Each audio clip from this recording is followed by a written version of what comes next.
Summer 1944. The fields of Normandy were still burning. Around the shattered town of Saint-Lô, the hedgerows, once green and dense, had turned into tangled walls of smoke, broken branches, and silent bodies. The American advance had pushed through days of rain and artillery fire, leaving behind an endless trail of mud, wrecked vehicles, and prisoners.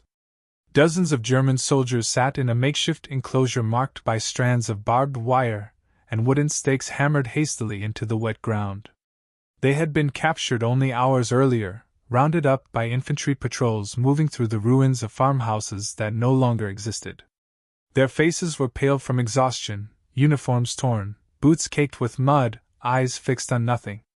The morning sun was weak, struggling to break through the mist that hung over the valley. Somewhere beyond the camp, the rumble of tanks echoed faintly, reminding everyone that the front was still close. The smell of cordite and diesel drifted through the air, mixing with the scent of damp hay and burned rubber. A few paces away, American soldiers set up a field kitchen, their laughter sharp and brief, carrying across the silence of the prisoner's pen. The Germans watched in wary curiosity, not fear exactly, but disbelief. For months they had been told what capture by the Americans would mean: humiliation, cruelty, and starvation. Yet what they saw before them felt oddly calm, almost routine. Among the guards was a young man from Kansas, his uniform still new, his helmet pushed slightly back on his head. He had spent the night on patrol duty, smoking through the hours, counting shapes in the fog. Now, as he passed the prisoners, he reached into his pocket and pulled out a soft, crumpled pack of Chesterfield cigarettes, part of his K-ration. Without ceremony, he tossed the pack onto the ground inside the wire. The motion was casual, almost careless, but it landed like a stone dropped into still water. The prisoners stiffened. None of them moved. They stared at the pack as if it were something dangerous or forbidden. For a long moment, nothing happened. The air hung heavy with uncertainty. Then the guard crouched down, struck a match, and lit his own cigarette. The smell of tobacco spread across the damp air, mingling with the odor of earth and sweat. He exhaled slowly, his expression unreadable, and stayed where he was, close enough for the prisoners to see that he was not mocking them, not threatening them. It was simply an act, ordinary to him, incomprehensible to them. One of the older German soldiers glanced around, unsure whether to look away or reach for the pack. His hands trembled slightly, dirt embedded under the fingernails. The cigarettes inside were clean, white, untouched, a small piece of civilization dropped into the wreckage of war.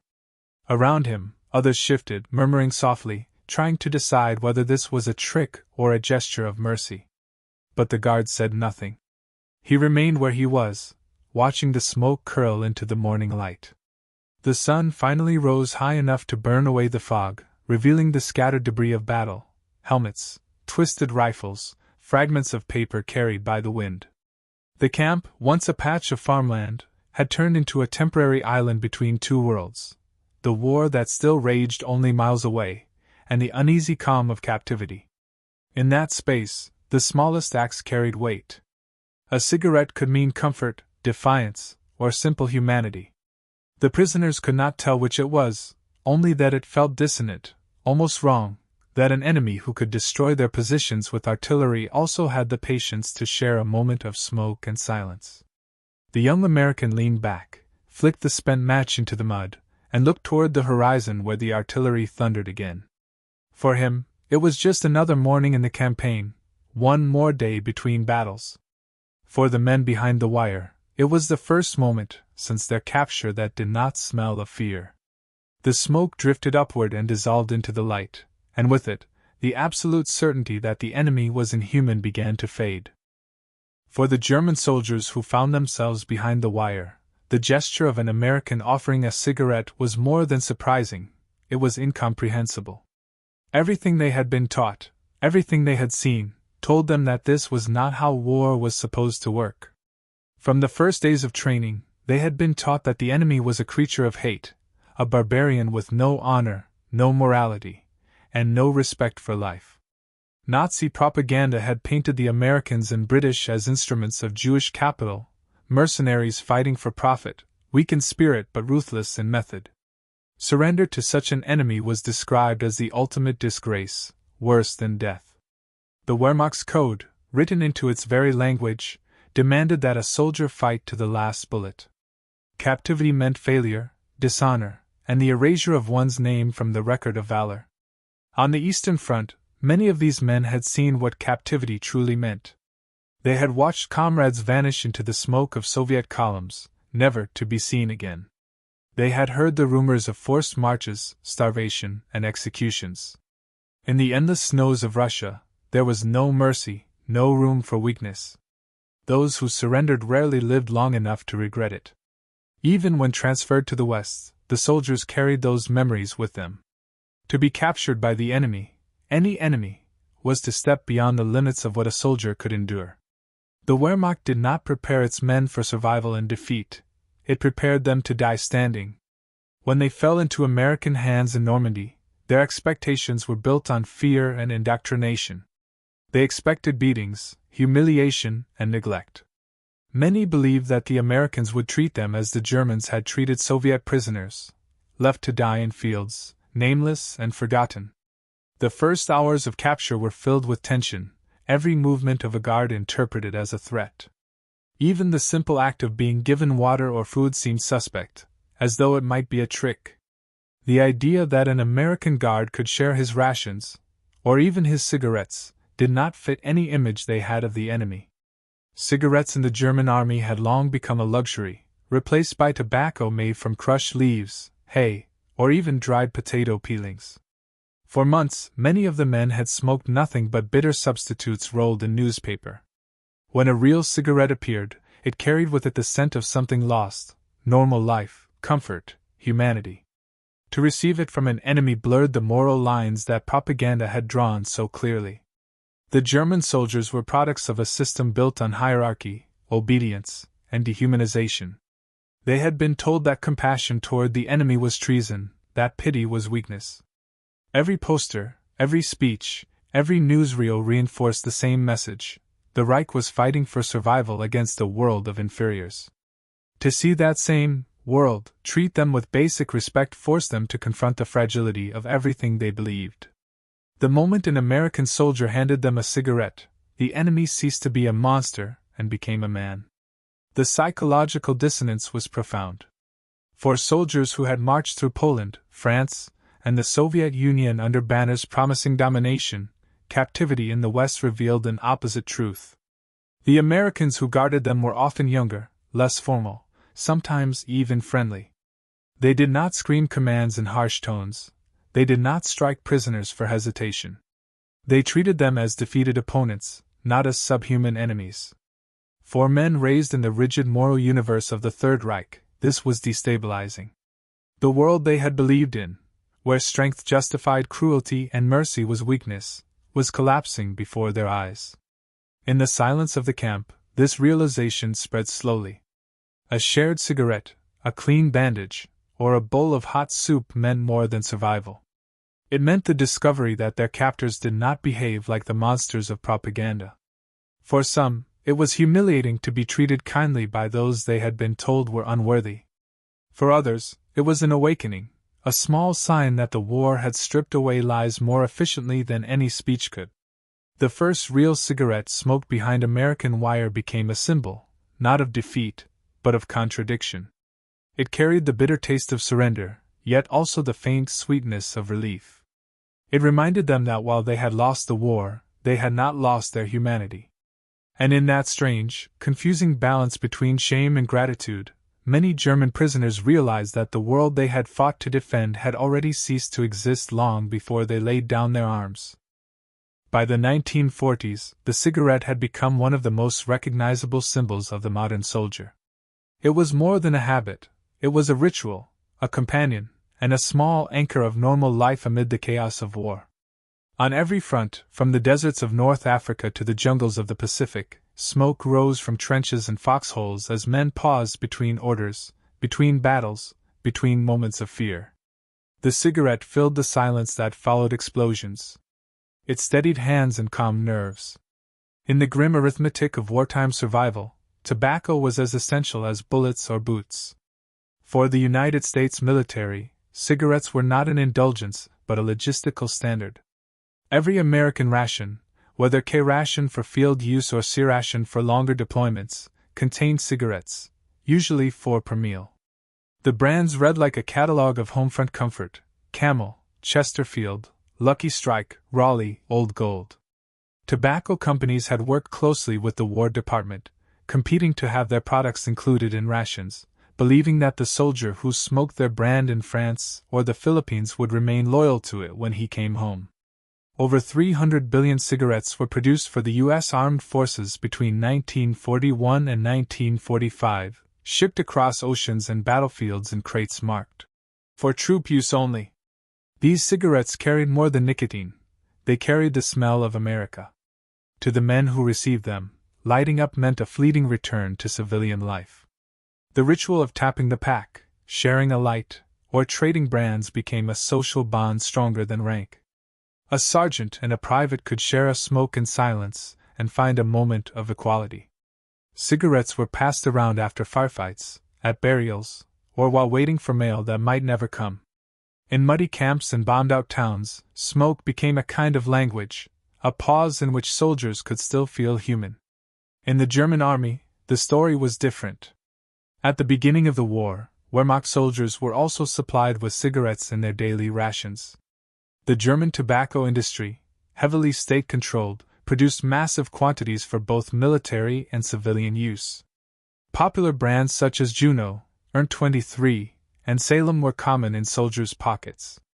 But as the war dragged on and Allied bombing crippled production, tobacco grew scarce.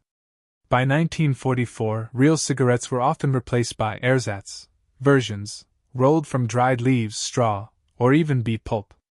They burned unevenly and tasted bitter, but men smoked them anyway, desperate for the comfort of the habit.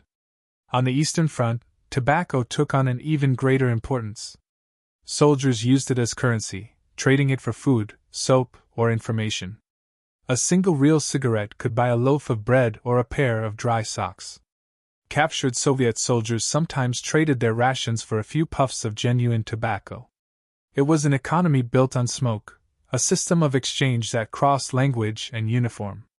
For German soldiers taken prisoner in the West, encountering an American cigarette was like touching another world. The scent of real tobacco, smooth, sweet, and foreign, was a reminder of everything they had lost.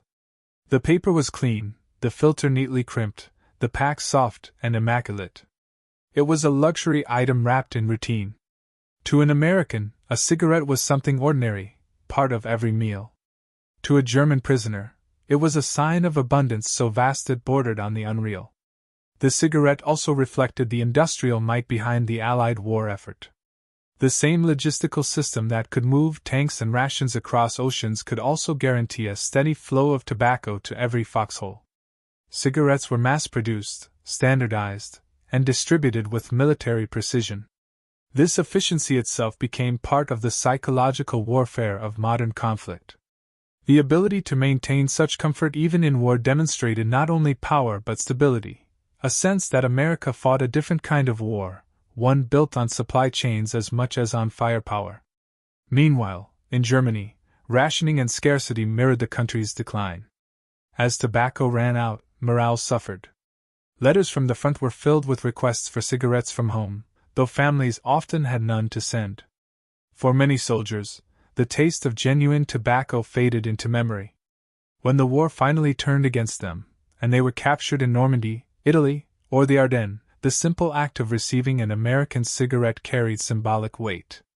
It was not just smoke, it was evidence of another system, another reality, one that still had the means to produce comfort in the middle of destruction. By 1944, the cigarette had come to represent two opposite worlds. For Americans, it was a promise of familiarity and control.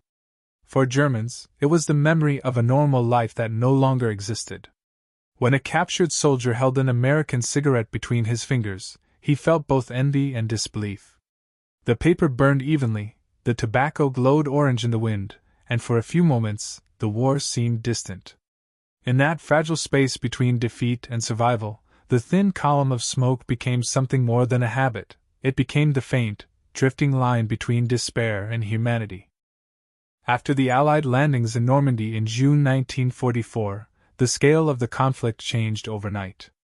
The invasion that began with paratroopers and amphibious assaults quickly turned into a logistical operation of unimaginable size.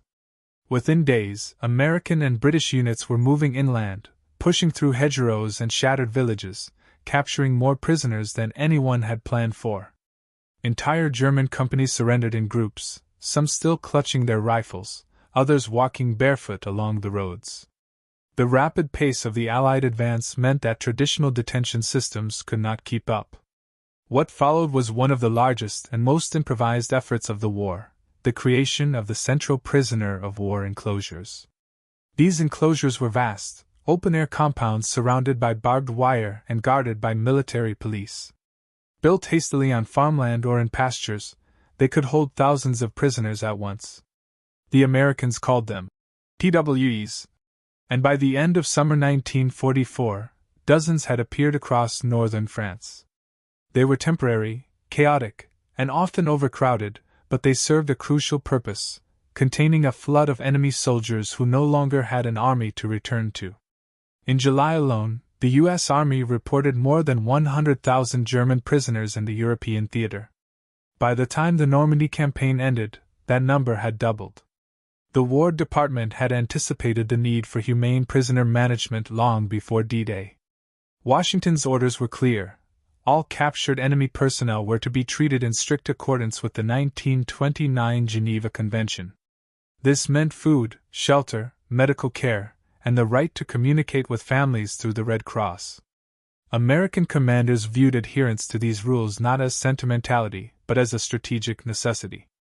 The United States sought to demonstrate that it was fighting not only for victory, but for a moral order that distinguished it from its enemies. By treating prisoners decently, they hoped to encourage German surrenders, to save American lives, and to reinforce the image of the Allies as civilized liberators rather than conquerors. In practice, the situation in the field was often harsh. The temporary enclosures lacked proper tents, latrines, and medical facilities. Food shortages and the destruction of supply routes made conditions difficult for both guards and captives. Yet, even in such hardship, the difference in approach was visible.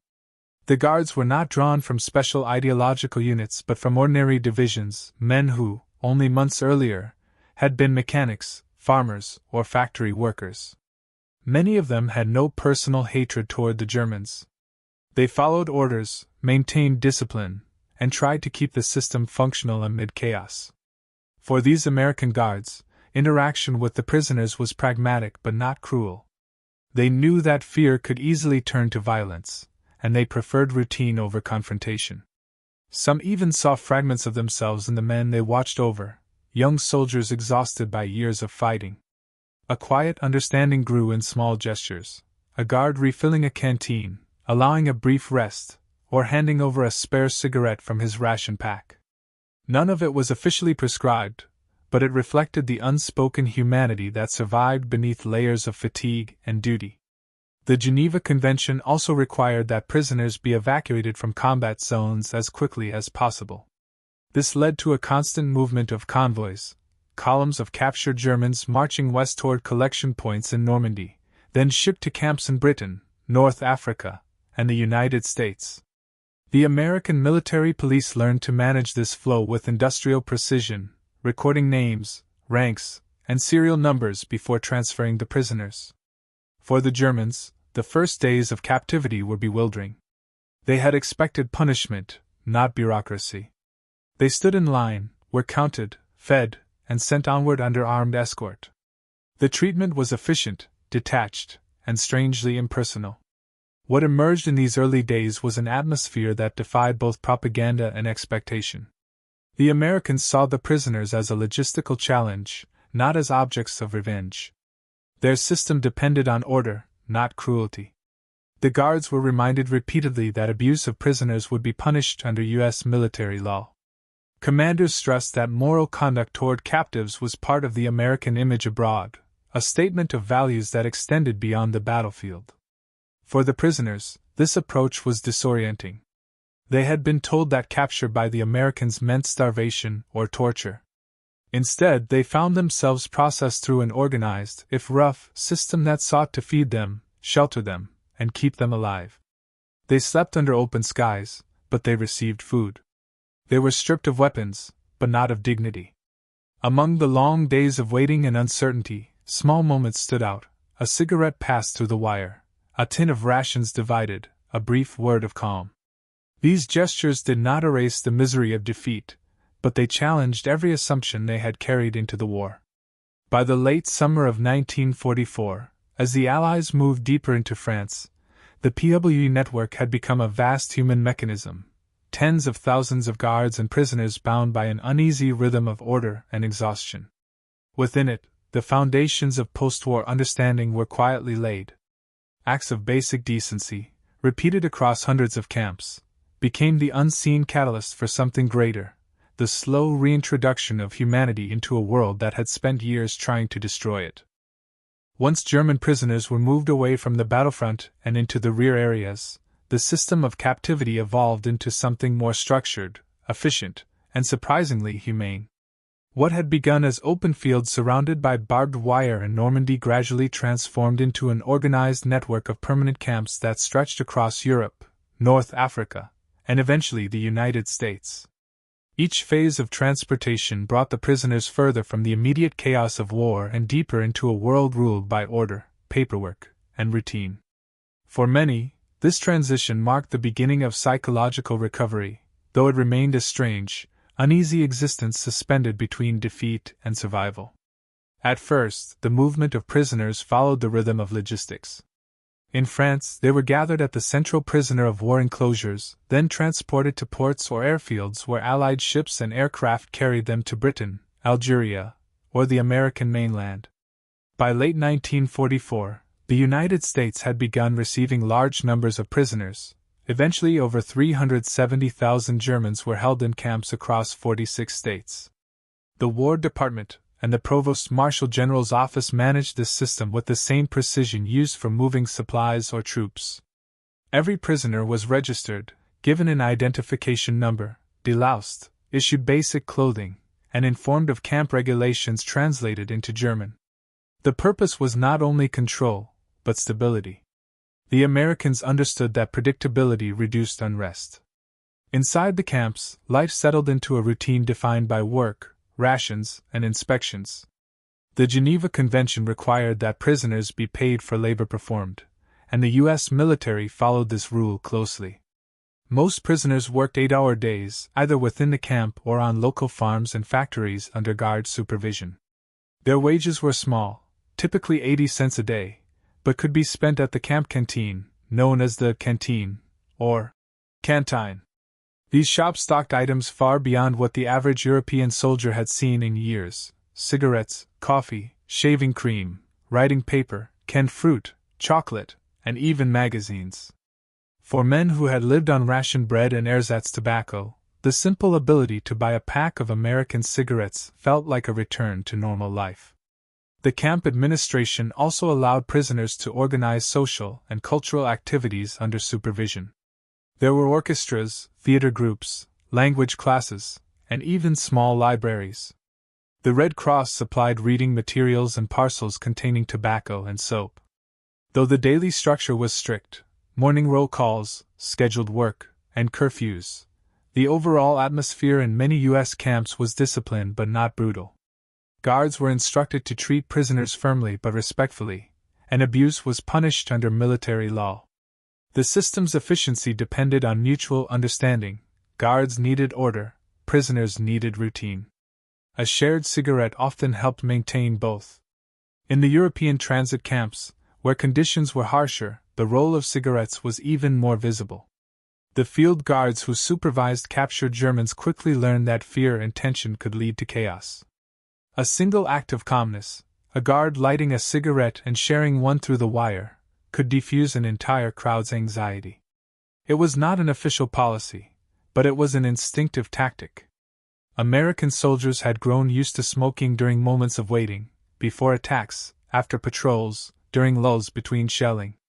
To them, smoking was a natural way to fill silence. To the prisoners, it was something else entirely, a sign of tolerance in a place that had none. Over time, these small exchanges developed into a quiet ritual. A guard might offer a cigarette before counting the men at roll call, or drop a few from his pocket after distributing rations. The prisoners began to reciprocate in their own limited ways, keeping the camp clean, avoiding trouble, or helping translate orders. Discipline became less about force and more about habit. American officers noticed that the camps where guards maintained informal but respectful interactions had fewer escape attempts and incidents of violence. The logic was simple: when prisoners were treated as men rather than enemies, they behaved accordingly. In the United States, the structure of POW camps reflected a combination of military efficiency and democratic idealism. Most were built according to a standardized layout: wooden barracks arranged in neat rows, surrounded by double fences and watchtowers. There were mess halls, recreation areas, and infirmaries. The camps were often located near rural towns, and the prisoners became a familiar sight to locals. Many worked in agriculture, helping with harvests during labor shortages. Farmers who employed them frequently noted their discipline and politeness, and in some areas, quiet friendships developed. Cigarettes became a form of gratitude exchanged between guard, prisoner, and civilian alike. While the system was not without hardship, overcrowding, homesickness, and the constant awareness of defeat, it offered a degree of humanity rare in total war. For the American guards, many of whom had grown up during the Great Depression, sharing small comforts like tobacco was not an act of generosity but of understanding. They knew what it meant to endure scarcity, to live day by day. For the German prisoners, accustomed to a regime that equated kindness with weakness, this behavior was bewildering at first but soon became a lifeline. In the long months of captivity, the smoke that drifted across camp fences came to symbolize more than habit. It represented the unspoken negotiation that kept both sides human. The Americans enforced rules but did not humiliate. The Germans submitted but did not surrender their dignity. The cigarette, passed hand to hand, embodied this balance, a fragile peace maintained not by treaties or politics, but by the small decencies that survived amid the machinery of war. The experiences of German prisoners in the hands of American forces during the final year of the war were filled with contradictions. They had marched into battle under orders to fight to the death, and yet many survived only because they surrendered. For them, captivity was a new battlefield, one fought not with weapons, but with perception, memory, and dignity. Their test was not courage in combat but endurance in defeat. The way the Americans treated them during those first weeks behind the wire became the measure of this ordeal. Countless testimonies collected after the war, both in memoirs and Red Cross interviews, described moments of quiet disbelief rather than violence. Soldiers captured in Normandy remembered the exhaustion of the march, the confusion of processing, and the sudden, strange kindness of their guards. One former infantryman recalled how, after hours of interrogation in a barn, an American sergeant offered him a full pack of Lucky Strike without a word. The man had not smoked a real cigarette in months. His hands trembled as he accepted it. The gesture was simple, unspoken, but it stayed in his memory for decades. Another prisoner from the Ardennes recounted that his first moment of calm came when a young guard tossed him a cigarette and remarked casually that the war was over for him. The words, though almost routine, carried a weight that no official announcement could match. These were not isolated stories. Across France, Belgium, and later in the American camps, similar recollections appeared in letters, diaries, and post-war interviews. The shared theme was not luxury, but humanity. To many German prisoners, the American attitude seemed almost surreal. They had expected anger, vengeance, and humiliation, especially after the devastation caused by German forces in Europe. Instead, they found themselves treated with a detached efficiency that bordered on decency. They were fed, clothed, and counted with bureaucratic precision. For soldiers who had seen the brutality of the Eastern Front, this felt like a different universe. Yet captivity was never easy. The first nights in open-air enclosures were cold, wet, and uncertain. Some men were wounded, others delirious from lack of sleep or food. They were marched for miles under guard, not knowing whether they were being sent to execution or imprisonment. The rumors spread quickly. Some said they were bound for labor camps, others feared transfer to the Soviets. In this haze of anxiety, the smallest signs of normal behavior by the guards became powerful. A guard offering water, a medic tending to a wound, or a cigarette passed through the wire could quiet an entire group of men more effectively than threats or rifles. American guards, for their part, were also tested. Many had lost friends in battle and struggled to see the enemy as anything other than the cause of their suffering. The discipline demanded by their officers, to treat the prisoners in accordance with the Geneva Convention, was a daily act of restraint. In this sense, the test was mutual. The prisoners learned to accept defeat without losing their humanity, while the guards learned to hold power without abusing it. The cigarette, exchanged between them, became a symbol of that uneasy balance. In letters written years later, former prisoners often spoke of how these gestures altered their perception of the enemy.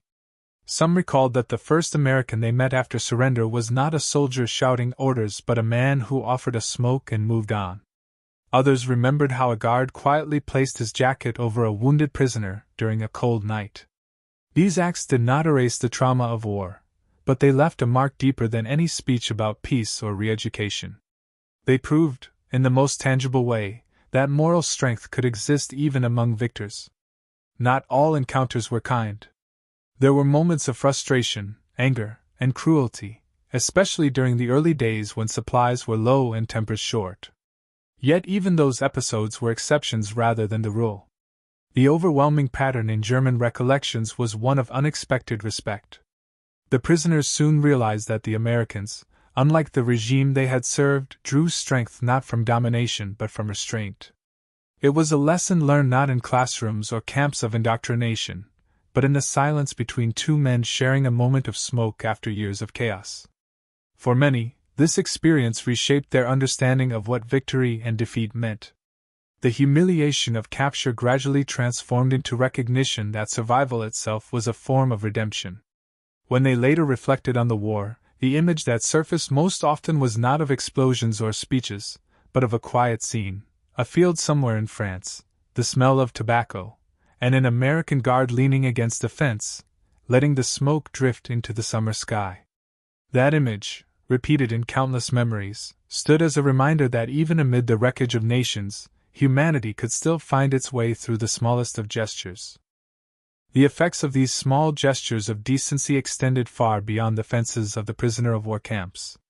What began as moments of quiet humanity, an American guard sharing a cigarette, a respectful word, or a simple gesture of fairness, grew into something larger, shaping the post-war relationship between two nations once locked in total war. For many German soldiers, captivity in American hands became their first unfiltered encounter with a different kind of world, one that contradicted years of propaganda. The America they met was not the caricature of chaos and cruelty they had been taught to fear. It was pragmatic, disciplined, and above all human. When the prisoners were transferred from the temporary enclosures in France and Belgium to permanent camps in the United States, this impression deepened. The journey itself was an education.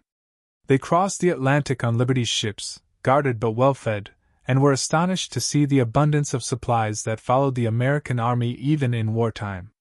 For men who came from bombed-out cities and rationed lives, the sight of full kitchens, clean uniforms, and polite treatment by naval guards left a lasting impression.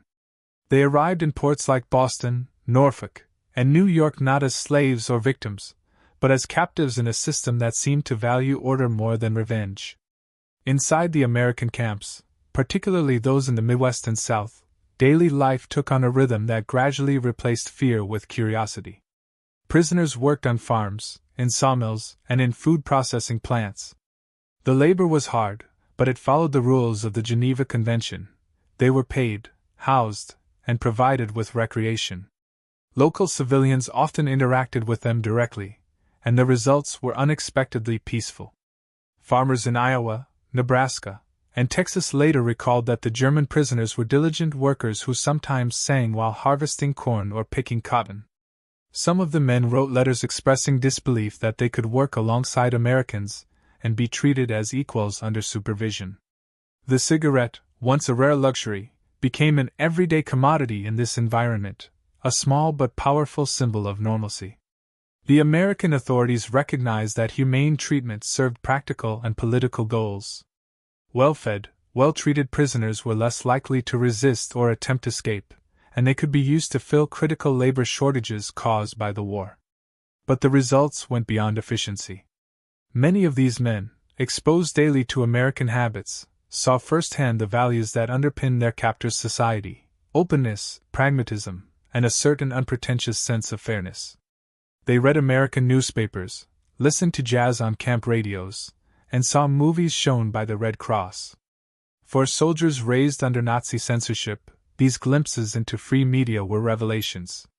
They began to question the image of America that Joseph Goebbels' propaganda machine had crafted for years. By 1945, there were over 370,000 German prisoners in camps across the United States. For most, this experience became the foundation of a gradual mental transformation. The defeat of the Reich had destroyed their belief in German invincibility, but captivity introduced them to the idea that a society could win a war without hatred. Former prisoners later described their shock at the absence of ideological indoctrination in American life.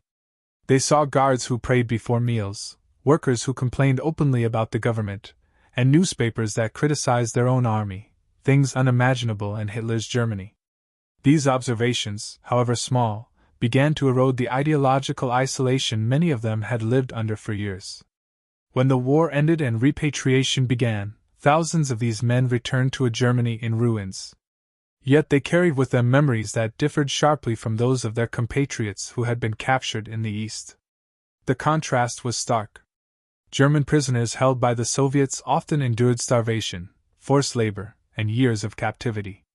Those who had been in American hands, by contrast, told stories of fair treatment, of guards who followed rules, of cigarettes shared and letters delivered. These accounts spread quickly through post-war Germany, carried in conversations, memoirs, and early news articles. They helped to soften public opinion toward the United States, transforming the former enemy into a model of civility in the eyes of many returning soldiers. Historians later noted that this process of psychological reorientation, sometimes called re-education through experience, played a subtle but vital role in shaping West Germany's post-war identity.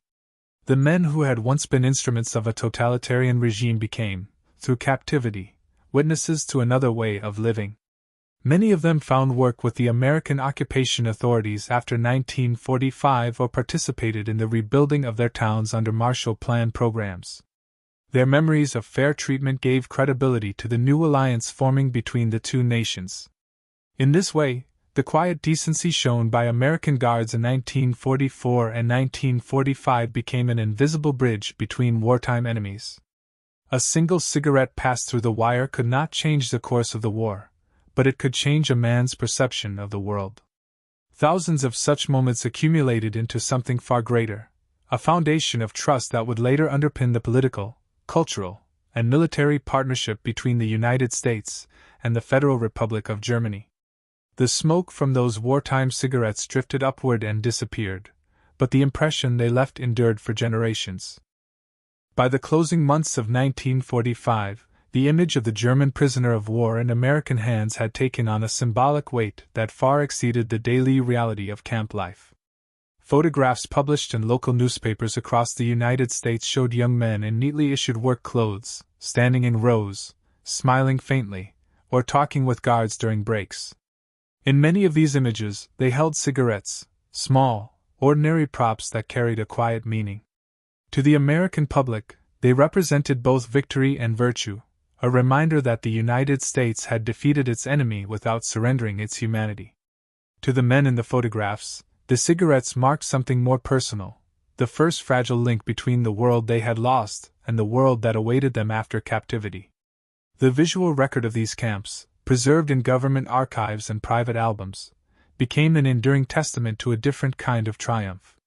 The war had been won through industry, technology, and firepower, but its moral victory was written in these gestures of restraint. In the aftermath of years defined by atrocity, genocide, and ideological brutality, the sight of prisoners treated with fairness served as a counter-narrative to the totalitarian worldview they had once served. American newspapers used these images deliberately. They showed prisoners working in the fields, building roads, playing music, and lining up for mail. These photographs told the home audience that the nation's values, justice, discipline, and compassion, had survived the war intact. For the prisoners themselves, these final months of captivity became a time of reflection. The war that had consumed their youth was over, but its shadow lingered in every memory. Many had joined the army as believers in the Reich's promises of destiny and strength. They left the camps with a very different understanding of power. They had lived under a system that taught them domination was the only path to respect. Yet in defeat, they encountered a form of authority that combined control with mercy. This experience challenged their most basic assumptions about what it meant to win or lose. In interviews conducted years later, former prisoners often described how those months in American camps shaped their return to Germany. They spoke of the orderliness of the camp routines, the politeness of guards, and the constant sense of structure. After the collapse of the Nazi state, which had left Germany in moral and physical ruin, these memories provided a model for rebuilding, a vision of discipline without cruelty. Some prisoners, repatriated in 1946 and 1947, joined the new democratic institutions of West Germany, and later admitted that their respect for the American way of organization, fairness, and law stemmed from their time in captivity. The legacy of these experiences also found its way into culture. Photographs of smiling German prisoners circulated in magazines throughout the late 1940s, often accompanied by captions emphasizing reconciliation and progress. They stood in striking contrast to images from Eastern Europe, where German captives languished in Soviet labor camps for years after the war's end. This difference in imagery helped shape the political climate of the early Cold War. As West Germany emerged as a crucial ally of the United States, the memory of humane treatment became a subtle yet powerful component of transatlantic diplomacy. It reinforced the idea that America's strength rested not just in its weapons, but in its principles. Historians later observed that this moral posture contributed to the success of American post-war policy. The Marshall Plan, the democratization of West Germany, and the acceptance of American military presence on German soil were all made easier by the residue of trust formed in the prisoner of war camps. Former captives, who had experienced fairness firsthand, often acted as bridges between the two societies. Their testimonies gave credibility to American intentions at a time when much of Europe was still skeptical of power in any form. The symbolism of the cigarette remained persistent. It appeared in memoirs, photographs, and even post-war films, an emblem of a small, humane gesture amid a world built on destruction. The cigarette did not signify comfort alone. It represented restraint, understanding, and the simple recognition that an enemy could still be a man. The quiet, shared smoke between captor and captive became one of the few moments in that violent century when mercy left a visible mark.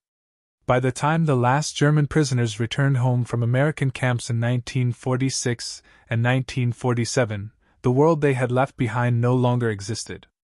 Germany was divided, cities lay in ruins, and the ideology that had guided their youth was discredited. Yet among the ruins, some carried a different memory of an American soldier leaning against a fence, offering a cigarette without a word. In that memory lived the essence of post-war reconciliation, the understanding that even in victory, compassion was a form of power. The legacy of those small acts, preserved in photographs and recollections, endured as quiet evidence that humanity could survive even the most total of wars. History often measured victory in numbers. Territories taken, armies destroyed, treaties signed, but beneath those grand scales lay another, quieter form of triumph. It was not written in proclamations or conferences, but in small, fleeting moments when one human being recognized another as equal in dignity. The war had been fought with machines and ideologies, yet its most enduring legacy came from gestures that had no place in military orders. The act of one soldier offering a cigarette to his former enemy belonged to this invisible history, a history of moral resistance to the logic of destruction. When the American guard handed a cigarette to a German prisoner, he did more than share tobacco. he interrupted the machinery of hatred that had defined his century. The gesture was not political, nor even consciously symbolic. It arose out of instinct, perhaps fatigue, perhaps the ordinary human desire for normalcy. But in that moment, the boundaries that separated victor from vanquished, liberator from captive, blurred into something simpler and infinitely more profound. The war had turned millions of men into instruments of ideology. This act, however small, returned one of them to being a person again. In every great conflict, moments like this survive the noise of battle. They are not celebrated in reports or commemorated on monuments, yet they are the seeds from which reconciliation grows. The cigarette, passed across the wire, represented a truth that both sides had nearly forgotten, that respect could exist even amid ruin, and that mercy was not weakness but an assertion of strength. The men who lived through those exchanges might not have had the words for it then, but years later, when they tried to explain what captivity had meant, they returned to that single, vivid image: the match struck, the smoke shared, the silence that followed. For the German prisoner, that cigarette was not a sign of forgiveness but of acknowledgement. It told him that even in defeat, his existence still carried weight, that he had not been erased by surrender. For the American, the act of sharing humanized his own victory. It reminded him that winning a war did not mean abandoning the values that justified fighting it. The exchange between the two was brief, wordless, but it restored something to both, a sense of proportion in a world that had lost it. When history remembers wars, it often remembers the moments of cruelty, the statistics of loss, the rhetoric of power. Yet the true measure of civilization lies in what survives those extremes. The strength of the American soldier in that instance did not come from his rifle or his uniform, but from his refusal to let victory turn into vengeance. His authority rested not in domination, but in restraint. By choosing to act with humanity, he affirmed the very ideals his country claimed to defend. In the years that followed, as the ruins of Europe gave way to rebuilding, the memory of such acts became part of a larger moral inheritance. The same civilization that had once perfected the tools of annihilation had also proved capable of compassion. The prisoners who returned to Germany carried with them the memory of that humanity, and in countless quiet ways, it shaped how they viewed the world to come. Many of them would later teach their children that dignity could survive even in defeat, that power untempered by conscience was nothing more than another form of destruction. The cigarette, in this sense, became more than an object. It was a metaphor for continuity, for the fragile connection between enemies who had stopped killing each other but had not yet learned to trust. Its smoke rose briefly and disappeared, yet what it symbolized remained in the conscience of those who witnessed it. It proved that compassion was not a luxury of peace, but a necessity of survival. Perhaps that was the real lesson of the camps scattered across the fields of France, Texas, and the American Midwest. Long after the fences were dismantled and the uniforms replaced with civilian clothes, the memory of that exchange persisted. It suggested that even in an age when nations fought total wars, the essence of humanity could still resist annihilation. The American soldier, striking a match and handing over a cigarette, unknowingly performed an act of restoration. He restored balance where there had been collapse, humanity where there had been ideology. And in that brief meeting of hands, one holding a weapon, the other raised in surrender, the possibility of a different world flickered to life. Not a world without conflict, but one where mercy could survive victory. In the rising smoke above the camp, for a moment, the centuries' divisions seemed to dissolve. What remained was the simple, defiant truth that civilization endures only as long as men remember how to be kind, even to those they have defeated.